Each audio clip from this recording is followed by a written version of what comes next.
Welcome to the Adventures in Learning podcast. I'm Dr. Diane, and today I am so excited to finally be able to bring you an amazing interview with Dr. Kimberly Johnson, who I realized has been a part of my life since my children were babies.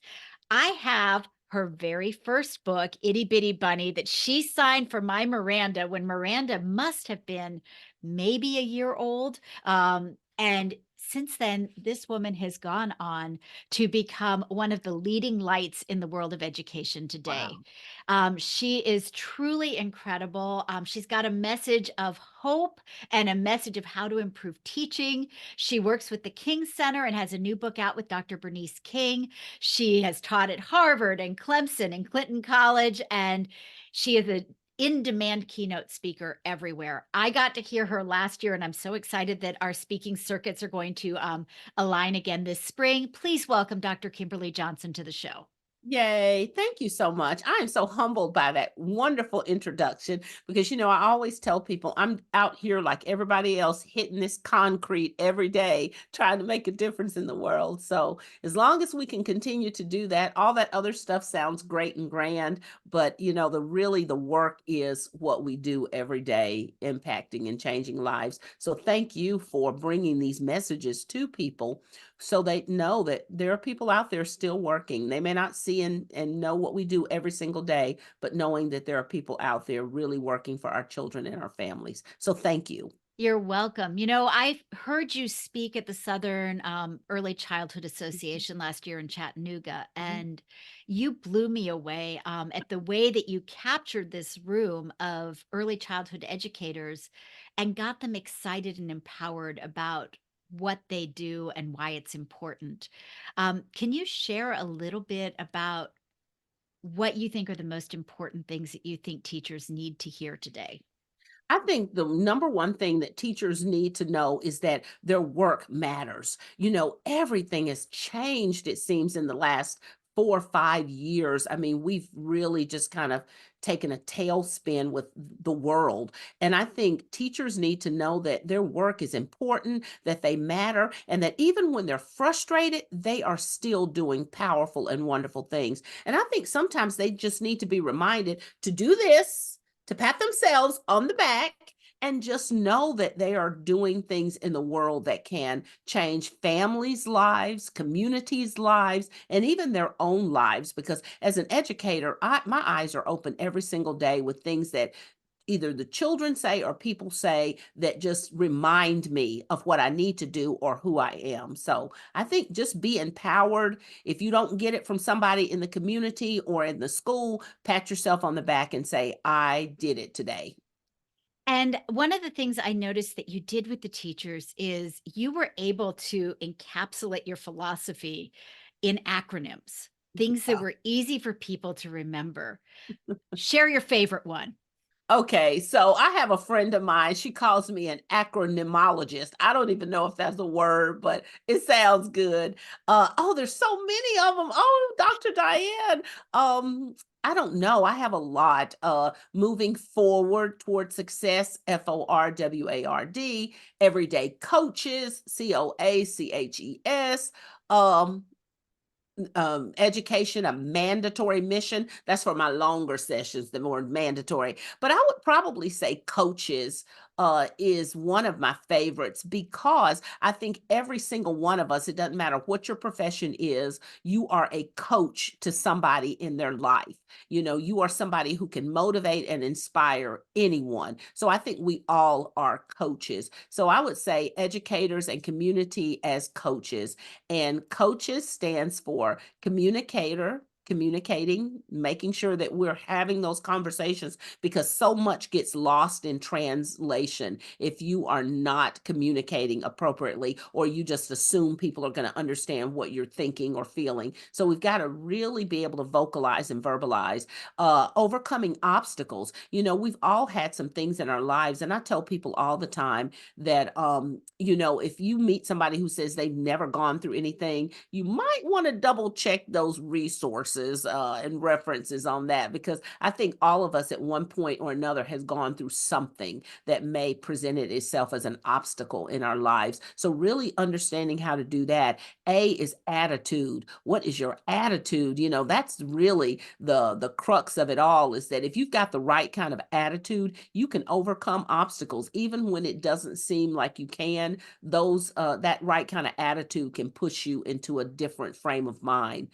C is creativity. I think we have to be creative in the way we solve problems. We're dealing with young people who are in the 21st century. They don't do it like we used to do it way back then. Right.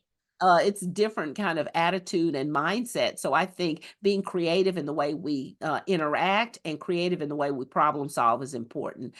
H is humanities and culture. And, this is one of those conversations that's sort of gotten on the chopping block, if you will, to have these conversations. But I am a huge proponent of understanding that people need to know what they're made of, because that helps them learn that perhaps they've got resiliency and grit inside of them from what they've grown into, and they haven't ignited it yet because they don't know they have it in them. So I Right. think that part of our lives, our humanities, that connecting and taking care of each other and getting to know each other, has to be in place. E is expectations. It's okay to have expectations. Sometimes we think, well, I don't want to expect. No, we should. We should expect people to do what they say they're going to do. We should expect that when we get up every day, if we're blessed to wake up, that we can do something powerful and positive in the world. And then the final one is S, and that's success, and success for all. And we've got to understand that success is going to look different for everybody. Some things are small successes, some things are great big successes, but either way it comes to us, if it's a success, we need to welcome it, embrace it, and be glad for it. So that's one of my favorites, probably because it allows me to talk to all audiences about what we can do every day to make the world a better place for everybody. Well, and I think that makes such a difference. I know traveling the country and seeing classrooms and having been a classroom teacher myself, um, I'm seeing the burnout, the Yeah. teachers Oh, who yeah. are Oh, who are yeah. feeling frustrated, feeling burnt out. And I think anything we can do to sort of lift Oh, them yeah. up, to help them realize what they do matters, and to be able to find the joy in teaching Yes. again is Yes. huge. And along with that, and it's something I know that you're so good at, is finding ways to do it as a culturally responsive Mhm. teacher as well. Mhm. Mhm. That, our students are more diverse today than they've ever been. Ever been. How do we make sure that students and families are feeling connected in the classroom and beyond? Well, you used to hear stories, and they're still prevalent today, but sometimes parents won't go into a school or a classroom because they feel that there's no space for them, that they don't fit. And so we talk so much about inclusion and how important inclusion is, but we've got to go even deeper than that and have a sense of belonging. So I don't even think inclusion is enough anymore, because inclusion says, hey, come on in. Belonging says you're here because you're supposed to be here. And I think when we can make children feel that that space is cut out for them, they can look around the room and see themselves on a Mhm. picture, on a video, something that says you belong in this space. That's going to help them understand that they are in a safe space, number one, and a space where they're being cared for, and that their voice does matter. So I think what we have to do as educators to be more culturally responsive and culturally aware is to ask ourselves, is this a space that a young person, whoever I'm serving, can feel like they belong? Do they see themselves in this space? Do they hear themselves in this space? And I think when we are more aware of doing those kinds of things, that we open the door to belonging, which is much, much more powerful than just inclusion alone. Absolutely, and that's one of the reasons when I'm working with teachers that I try so hard to bring in multicultural picture books, Absolutely. because there are so many stories out there that weren't being told when I was a child that absolutely should be in classrooms Oh, today. yeah. Oh, yeah. Not just picture books that are fiction, but books that tell the stories of real people, Absolutely. doing everyday things. It's not just history, it's what are we doing in current lives. It's Absolutely. being able to show people in a variety of Mhm. occupations, backgrounds, family situations. Absolutely. Absolutely. modeling it on the walls, modeling it in your centers. I mean, we do so many playstations and play centers with early childhood. When we can make those culturally relevant and include our families in setting those up, I think Absolutely. that that becomes powerful. Absolutely. And, keeping that open door, making sure, and I tell teachers, I know you're busy, you got a lot going on. We don't always have time to, make a phone call, or we don't have time to send out emails every single day. But when something good happens, you've got to set aside that time to say, I'm going to either send a note home with this child. You may create notes in advance, and have, such and such had a fantastic day, and just fill that child's name in. If you know they had a super day, that way you don't have to stop everything, but you grab one of those note cards that you've already pre-done and just maybe add an extra, smiley face or something on there that says, this child really stood out today, and you need to know that, parent, as opposed to always hearing things when it's negative. And even taking the time, I say sometimes, to do a class video to just say, hi, parents, we're having a fantastic time today. Just wanted you to know. And send that out to parents just so they can feel connected with the teacher, not just the school, but with that teacher and that Absolutely. classroom as well.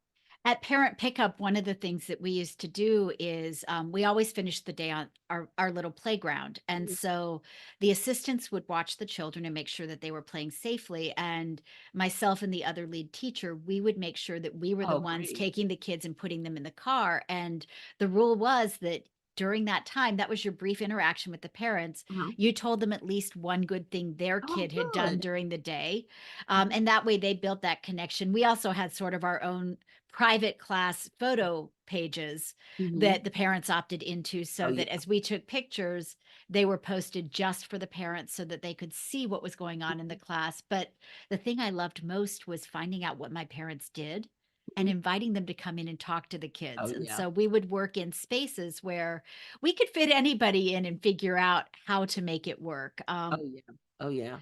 But we That's had yeah, we had a mom who was chief of the fire department, and Oh, it wow. was so cool to have this lady come in with the fire truck, but, we had people come in from all kinds of occupations, Mhm. and That's beautiful. And I do think that there's a lot of human capital out there that we don't tap into as a resource. And so that was a brilliant idea to be able to do that, because again, it opens up the door to career paths. What are some things that you could do as a job? It also helps tear down stereotypes and biases, because here she was, a woman, a chief.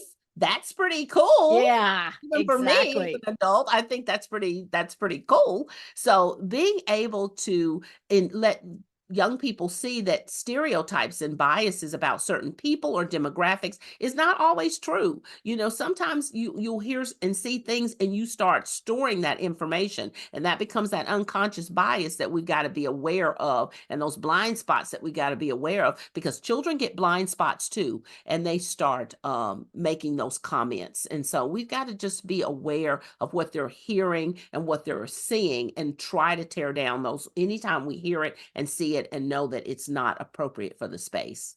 Exactly, and I know I had seen a, infographic a little while ago that was talking about windows and mirrors in picture Hmm. books and Hmm. sort of showing the many possibilities that kids see, and it was so clear based on what was being published that certain kids are presented with more possibility of who they can be than others. And so, I think if I remember the demographic correctly, you had the white child on the end where there were like 50% of the picture books being published were about them. So there were all these possibilities. You might Hmm. be a princess or a superhero or whatever. And at the other end was a Native American child, and it was like 1%.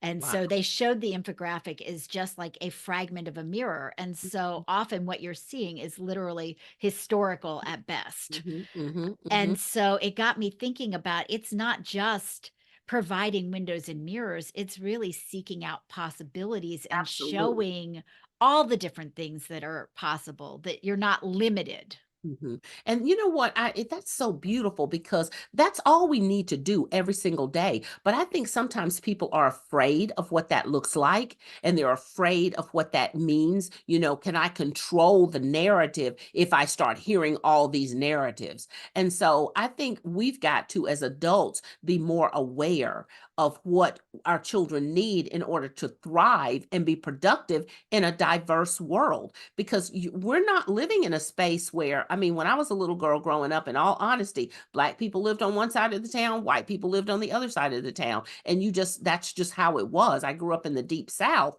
And so, really understanding that today the dynamics of the world have changed so much is that we've got to prepare our children to navigate and operate in the world. Because I tell people wherever I am, I say, your kids here are my kids where I live, and my kids where I live are your kids here because kids are not going to stay in the same space. Hopefully, they will Right. move and get to know and interact and engage with others. So we've got to be able to be open minded enough to not be afraid to have conversations so diversity becomes a part of our everyday operation. Absolutely. And along with that, I think you alluded to it at the start of the conversation. They need different things than we Yeah. need. Hmm. We're looking at 21st century Yeah. skills. We want them to be creative, to Yep. be able to communicate Yep. well, to collaborate, to Abs- problem solve, because Lord knows we're handing them a lot of problems to I know. solve. Yeah. And so, in order to do that, it's no longer just about memorizing facts. It's about what do you do with those facts? How do you synthesize information? But I truly think the biggest thing is how do you work together? And for me, giving them opportunities for hands-on learning, Yes. using Yes. that STEM and STEAM is so Absolutely. important, even at Absolutely. the early ages. Absolutely. And I think when we can introduce them to these different ideas and concepts, the seeds will get planted. You don't have to say, okay, we got to do this. You have to do. I think just sprinkling that information out will get that curiosity going. And they'll ask you, they'll want to know more about it if they're interested in it. And I think we've got to do a better job as educators, as parents, as community people fanning those fires, those domains. What is it that you see that your child is interested in? And are you feeding that flame, that fire that keeps them excited about it? And that means we've got to be eyes open wide. If you have a child who loves looking at books about animals, or every time you go somewhere, they want to get a stuffed animal if you're in a store, that could be your veterinarian sitting right there in front of you. That could be that child that will take care of animals for the rest of their life. And that's a beautiful thing, but unless we start seeing those kind of connections across, we're not going to know that that's something that might be an interest that we need to ignite even more. So looking That's for a those things, being aware. That's a really good point. I always thought of them as invitations, that Yes, you yes. create these hands-on centers Mhm. as invitations to play, Yep. as invitations to explore more, and then you can embed the other learning within Mhm. it, and you rotate them. So it's not Mhm. always the same Yep. center. Maybe you have your zoology or your veterinary center, and then maybe the next week or the next month it's dinosaurs, Mhm. Mhm. or it's space, or maybe it's a laboratory. You have a chance as an early childhood educator Mhm. to provide these invitations to play and let kids explore and learn Mhm. more. Mhm. Yeah, And I that's think we need to do that on the elementary level. I think that ends way too soon. You know what? I can't even, don't even get me started.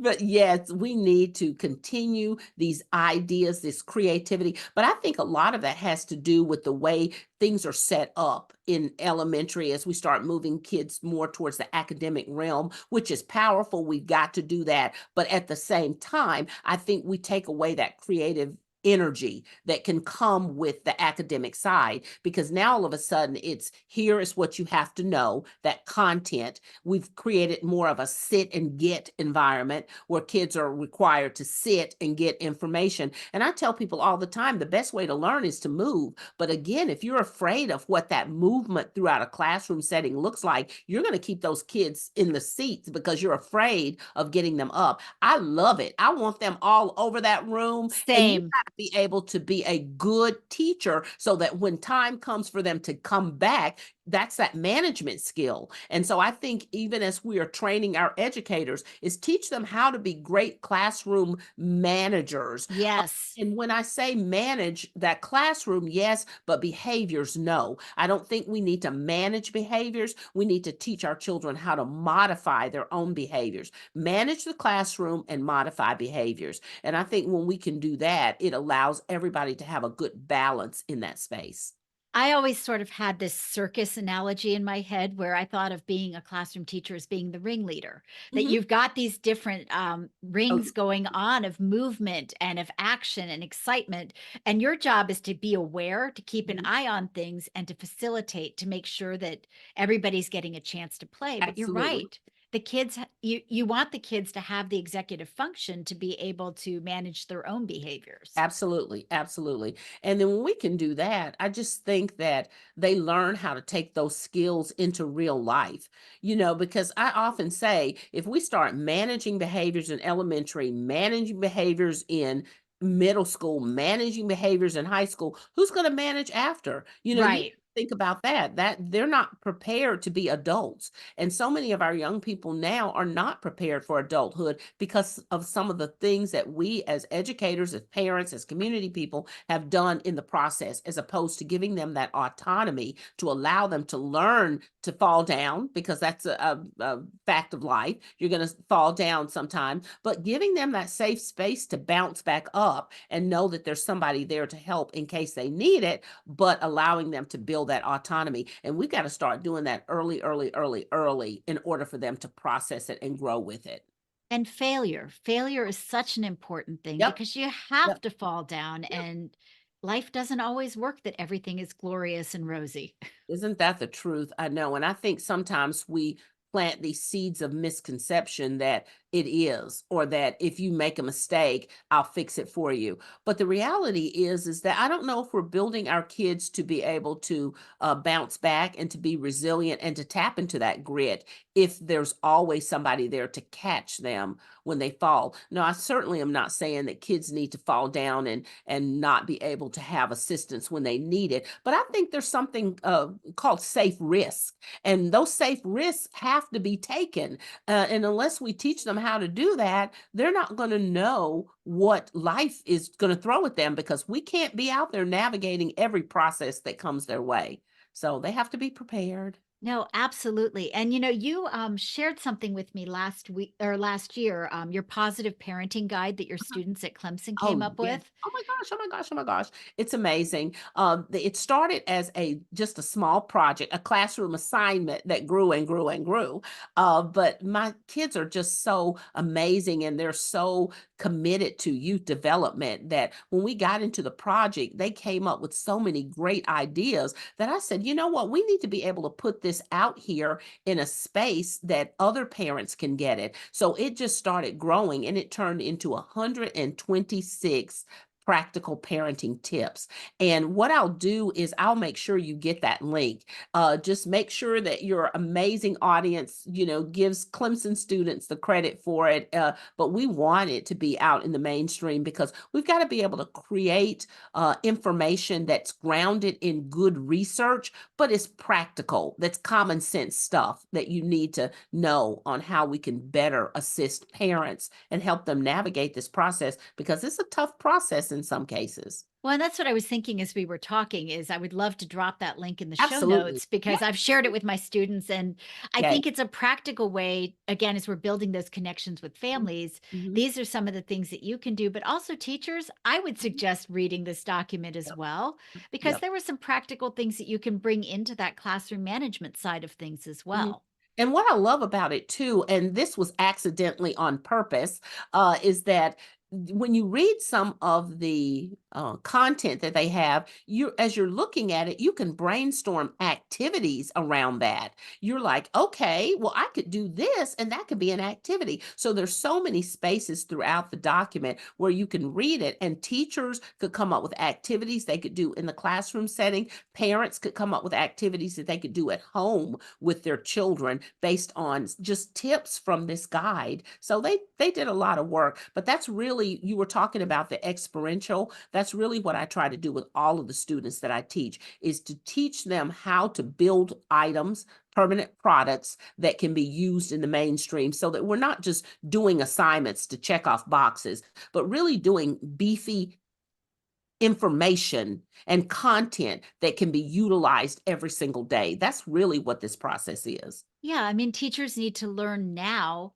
Mhm. how to build these practical things that they can take with them when they go and how to share with their colleagues. Mhm. Absolutely, absolutely. That's important every single day. So, Now, yeah. you wrote a book that I fell in love with that I think that teachers should definitely take a look at. It's called Data Doesn't Always Determine Success: Balancing Research and Reality. Mhm, mhm. Can you talk a little bit about what drove this book? Because I found it to be so illuminating in the work that I do, just thinking about how you set up students for success. Well, Dr. Diane, I've gotta ask you, because you say data or data, I say data. And, it's one of those things, is it tomato or tomato? I don't I know. think it's tomato, tomato, and, Okay, well, 'cause um, I always say data doesn't always determine success, because it just kinda flowed better with my title, but I hear people say, data. I grew up in the South in North Carolina, but my father was from New York and my mother was from California. So Oh my there are times when I have no idea where I learned to say something. I love it, I love it. But you know what? The point is, we know what the word is and we know what it can do sometimes. And sometimes it can take away from the great work that we're doing, because we spend a lot of times, looking for information, the graphs and charts and assessments. And believe you me, I know we need those things because they help us measure success in many ways. But at the same time, I think we get so caught up in what that looks like that we forget to really examine the space and the place and the settings and the environment that some of our children come from, that may not be conducive to what your graph or chart ask you to get. For example, if you have a child that comes in, typically they're doing great, but all of a sudden they flop on a test.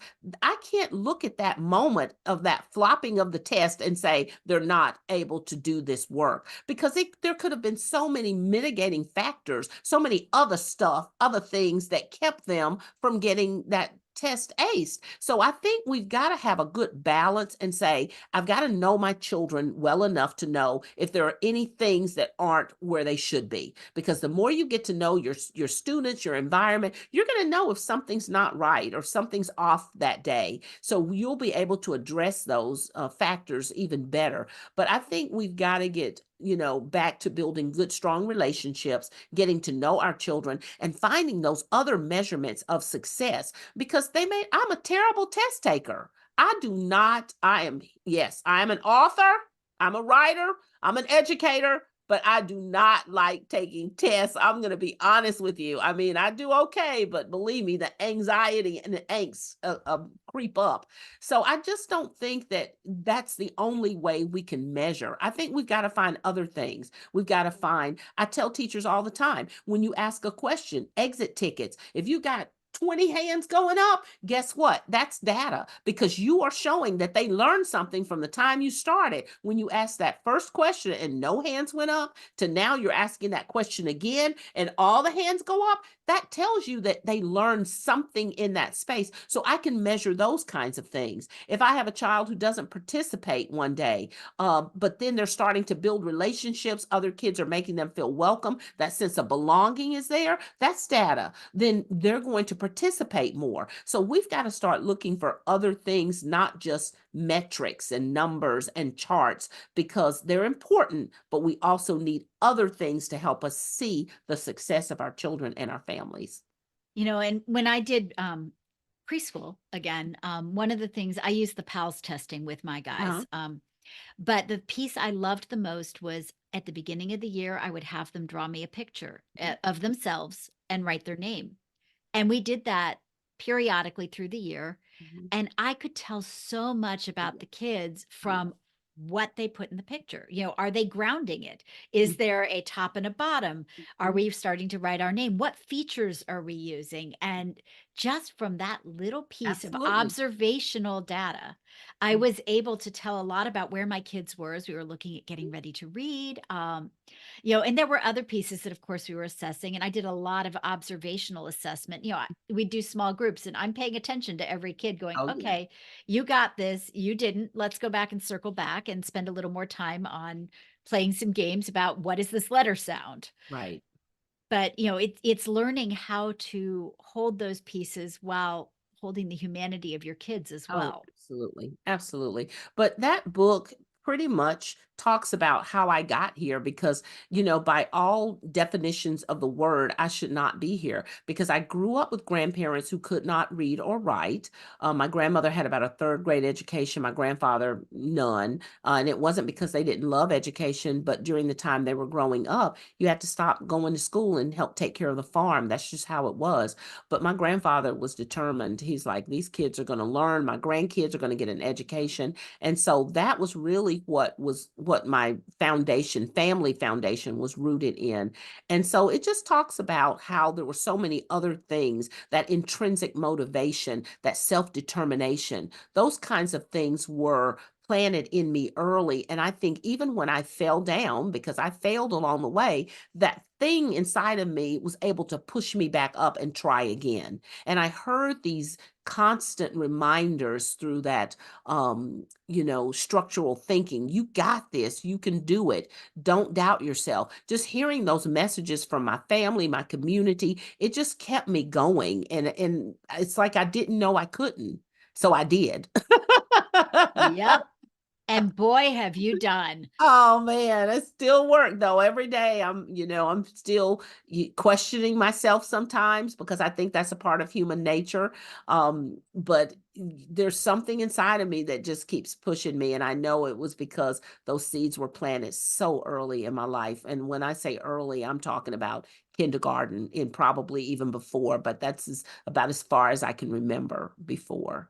Well, and it just goes to show how important those early Mhm. seeds are Yep, and what valuable work that we do, not just as teachers, but as parents, as grandparents, as community members in planting absolutely. and nurturing those seeds. Absolutely. And they start really, really early, like you say. I mean, we've got to, as soon as that baby is here in this world, we've got to start talking, speaking, verbalizing, saying these powerful and positive things because they do soak in. And hearing you, watching your mouth, the way they watch your eyes, your body language, they take on all that good stuff. So Absolutely. I think we need to start as early as possible, allowing them to absorb what they're surrounded with, because research tells us all the time, you are what you're surrounded with. So if a baby is surrounded with angst and uncertainty and harsh tones, they start taking that stuff in. So I think we've really got to be aware of how early this can start taking root and how early it starts building inside their psyche.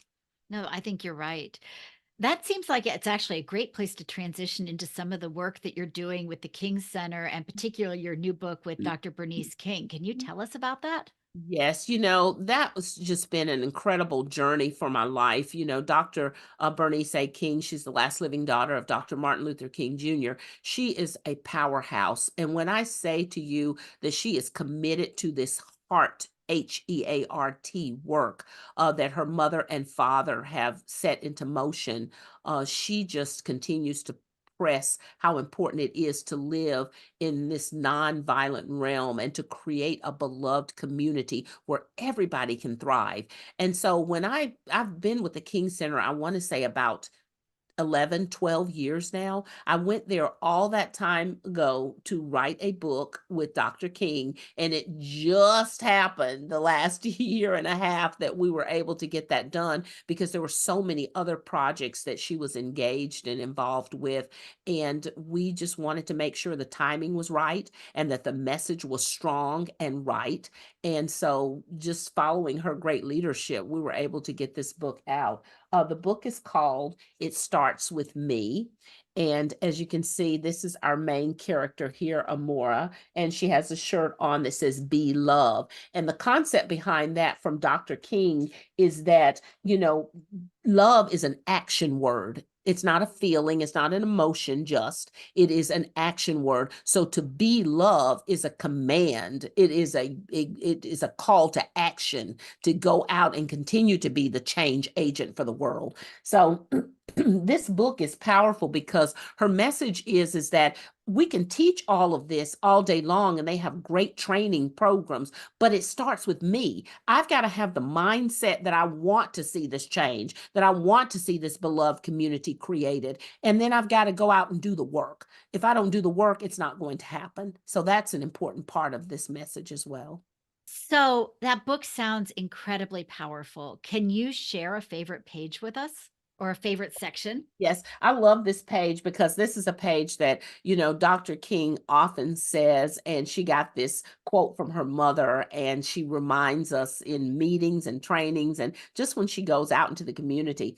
There's a part of it that says, we may get angry for no reason. We may laugh at others' pain. We may live in constant violence, but someone has got to break that chain.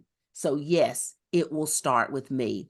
So I thought that page is so powerful because we know the dynamics of the world right now. And if you look at it, our natural default says it's bad.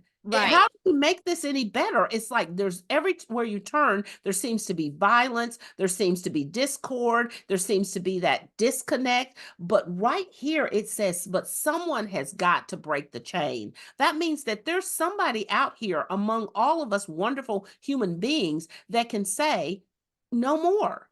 It's going to start with me. Today, I will do my part. And I think that's the beginning of creating that beloved community. And if you can get people connecting with saying, I'll do it, I'll do it, I'll do it, we can really get to what that action word, be love, looks like. So I love it because the messaging is strong. The leadership throughout this project was strong. Dr. King has really in just captured the messages from her mother and father and just her upbringing and given us something solid that children can hear. And I think adults as well. It's not just a book for kids. Yeah, I was gonna say it sounds like a book that a lot of adults need to Oh, hear yeah. as well It's as the kids. it's a message book for even, we're all human. We do things, we say things that, I sometimes have to sit down and reread it myself just so I don't get frustrated with the plight of the world because we do see things that just discourage us. So I think this book is a great way to remind us that there is still hope, there is still opportunity, and there is still a desire and a willingness to create that beloved community that Dr. King and Mrs. King talk so much about. And it's right here and it's right now. The time is now to make this happen. And so Amora takes us on a great adventure so that we can see through the eyes of a child what community can and should look like. I love that, and I'm assuming that you can get this book at any bookseller at this point? You can order it from the King Center. They are really amazing with getting information out. So you could just go to the King Center and look for the book. It starts with me, and you can order it right off the King Center website. So definitely, Awesome. and that's something I will send to you as well to share. Wonderful, because I definitely am planning on getting my copy when I see Yay! you, in just a month. I know, right? Oh my gosh. So that's a really good question in terms of what's next for you. What are sort of the big, exciting projects you're working on? Well, I have just completed my classwork for BCBA, which is Board Certified Behavior Analyst, and I've got to take this test. They need to give you a portfolio. I know, I know, I know. So I'm going to study, I'm going to jump all in and get ready for that. But I really think that I want to shift some of my energy to what does behavior look like and how we can really help our educators in particular learn how to navigate some of the challenges that they will face inside of a typically developing classroom.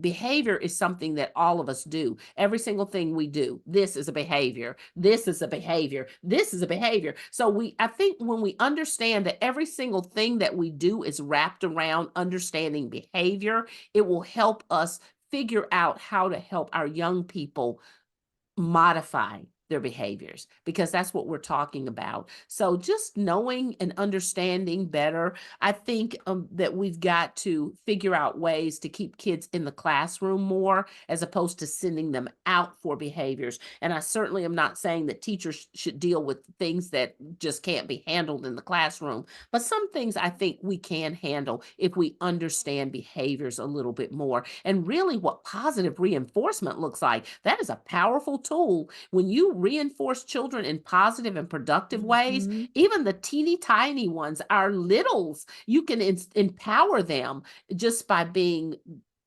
positive around them, just by telling them what they're doing is important, it's valuable, listening to them, letting their voice be heard, really giving them things that will challenge them, but will also motivate them. Those are great tools. And I think all of us should know how to use those tools so we can be better educators, better parents, better community folks. That sounds amazing. So the last question, the one I always love to ask people, what brings you hope? Um, I often say this statement here to people. If you don't know how wonderful the world still is, even in the middle of all the stuff we're dealing with, find a child, look in their face, and you'll get all the confirmation you need. So to me, what gives me hope is every time I hear a child laugh, every time I see a child running and playing, not caring about color, not caring about age, not caring about gender, but just playing because they're kids who love to play. That warms my heart. And that makes me understand that as adults, we bring a lot of baggage to the party when we sometimes shouldn't, but we do. So, really giving us a call to action to step back, take a breath, examine who we are and what our attitude says about the world. If our attitude is cynical and dark, then that's what we're going to create around us. But if we can somehow find that little teeny mustard seed, as we're told, that can grow into something big, then we can find that hope and that belief system that says, even in the middle of it, there is still greatness in the world. And just having that faith to know that we can produce something, that we are good inside, and that we can create a space where people can thrive. No matter where you come from, no matter your background, we all have a chance to thrive. And we can all be love. We can all. Thank you, Dr. Kimberly Johnson. This has been such an amazing conversation. Yes, I'll thank have your you. information in the show notes. We'll include Okay. links to the various resources. And folks, if you ever get a chance to hear her speak live, you absolutely have to take it. But they've got to come ready to get up because I do not sit in my sessions. We got. That's what I love. Thank you so much, Dr. Diane, for all the work you're doing as well. And thank you for keeping this message out here. Thank you.